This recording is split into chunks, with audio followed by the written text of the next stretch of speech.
യാക്കോബായ സുറിയാനി സഭയുടെ നേതൃത്വത്തിൽ രാജകുമാരി മേഖലയിൽ നടന്നു വന്നിരുന്ന സുവിശേഷ മഹായോഗത്തിനും സംഗീത വിരുന്നിനും സമാപനമായി. 4 ദിവസങ്ങളിലായി രാജകുമാരി ഗലീലാക്കുന്ന സെന്റ് ജോൺസ് യാക്കോബായ സുറിയാനി പള്ളിയങ്കണത്തിൽ നടന്നു വന്നിരുന്ന സുവിശേഷ മഹായോഗത്തിനാണ് സമാപനം കുറിച്ചത്.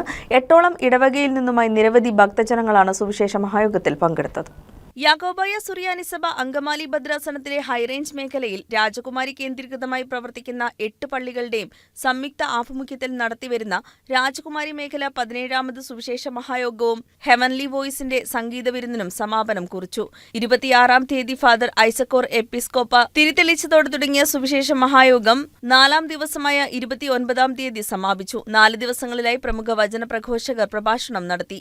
എനിക്ക് വേണ്ടി പണസഞ്ചി കൈവശം വെച്ചവനാണ്, എന്നാൽ എന്റെ കൂടെ കിടക്കുന്ന ഈ കള്ളനുണ്ടല്ലോ, അവനെ ഞാനിപ്പോ കണ്ടിട്ടുണ്ട്. യൂദാസേ, ഈ കുരിശിൽ കിടക്കുന്ന ഈ കള്ളന് എനിക്കിപ്പോൾ സ്വർഗം കൊടുക്കാൻ പറ്റുമെങ്കിൽ എനിക്ക് നിന്നോടൊരു പരാതിയില്ല യൂദാസേ. നിനക്ക് സ്വർഗം തരാൻ വേണ്ടി മാത്രമാണ് ഞാൻ പ്രവർത്തിക്കുന്നത്. General convener father Basil K Philip Kottickal, convener father Eldhose Pulinchottil, secretary PA Binoy, treasurer George CP Chavattukuzhi, Biju Isaac Ambazhachalil തുടങ്ങിയവർ നേതൃത്വം നൽകി. ഹെവൻലി വോയിസിന്റെ സംഗീത വിരുന്ന് സുവിശേഷ മഹായോഗത്തിന് മാറ്റുകൂട്ടി.